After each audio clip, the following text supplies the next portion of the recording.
In the past few years, the world has experienced the most extreme weather in living memory. In 2010, the UK experienced one of the most severe winters ever, with high snowfalls and record low temperatures. The year after was the second warmest year in 353 years. And the year after that had the rainiest summer in a century. Then, the spring of 2013 was the coldest in 50 years. So, why has the famously uninteresting British weather suddenly become so dramatic? The Met Office, the UK's National Weather Service, held a meeting with some of the UK's leading scientists and meteorologists to try to answer this question. The Met Office has been observing the weather for over 150 years. Today, it is known as one of the most accurate forecasters in the world. But they don't just predict the weather. They also use their data to identify shifts in the world's climate by collecting and analyzing data from weather stations all over the UK and all around the world. They believe that these extreme weather conditions are influenced by climate change. This change is happening at an unusually fast rate and can't be explained by the Earth's natural cycles. Scientists, therefore, believe climate change is most likely caused by human activity. This opinion is echoed by weather experts around the world. Almost all scientists who analyze weather patterns believe that the Earth is warming and that human activity is responsible.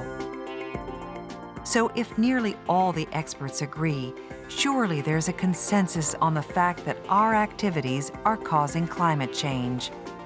Well, not exactly. I'm not skeptical of the science as much as how people interpret the science in popular media, saying that, the heat wave that's coming through is because of global warming. I think people use global warming more day to day than what the science actually tells you about the incremental effect that, pollution and all of those things is having on day-to-day life around the world. I don't believe it's human caused. I do believe it exists and it's definitely happening at the moment. But I think it's a cycle that's been happening for the last few million years, and it's a natural occurrence.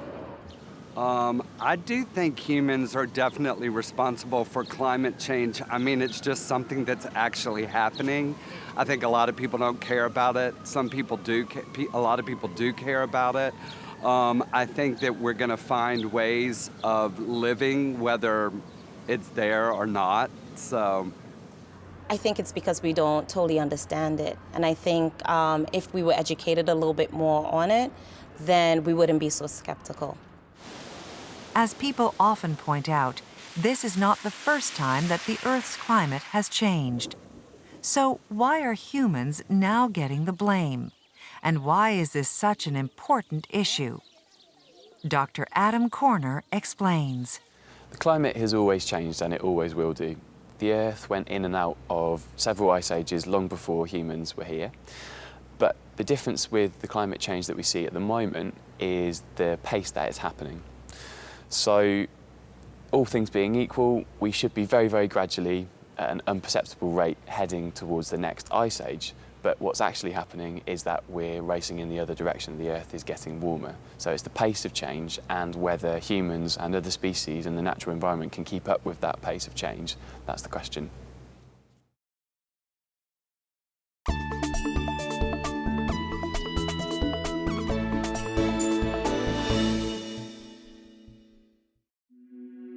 So when all the evidence seems to point to one conclusion, why don't some people believe that climate change is a problem?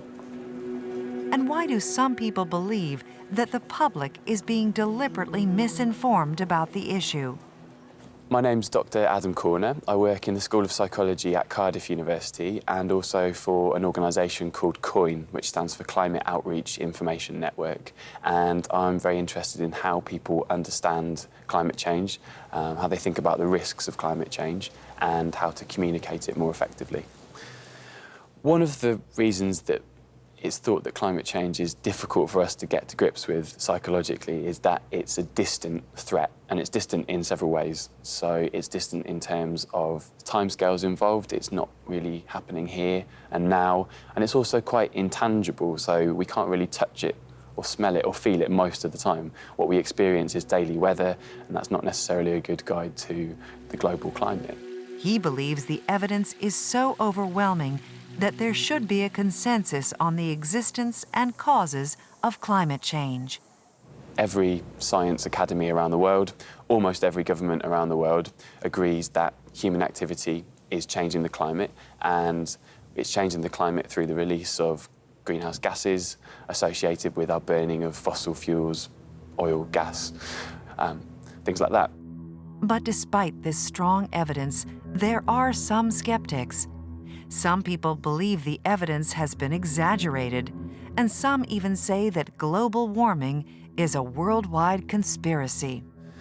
Psychologists have been interested in measuring public perceptions to climate change over the last 10 to 15 years, and over that time there's been changes in public attitudes. But one of the things that's been fairly consistent is there is a small group of people, small but vocal group of people, who doubt the reality or the seriousness of climate change. So perhaps they suggest that climate change is just a ruse to tax citizens more or something like that. Dr. Corner believes these unskilled and untrained conspiracy theorists are misinforming the public, especially through unregulated media such as the internet. The great thing about the internet is that it does allow broader participation in debates about critical issues like climate change, but at the same time it can also amplify voices that perhaps aren't as prevalent as they seem to be when you look at blogs. The idea that climate change is a conspiracy is a view that is only held by a small minority of people, but it is a minority that's overrepresented on internet blogs. Dr. Corner says that climate change skeptics have disproportionate access to the mainstream media too. Journalists routinely seek their opinion in order to be objective. The media has been criticised over the years for doing something that's called presenting false balance on climate change. So there's a norm in media reporting that if there's a story, present both sides of that story. With something like climate change, because the weight of scientific evidence is so overwhelmingly on one side that it is happening and that human activity is causing climate change, presenting that view and then a sceptical view about climate change in opposition to it doesn't actually reflect the reality. Climate change will affect every area of our lives.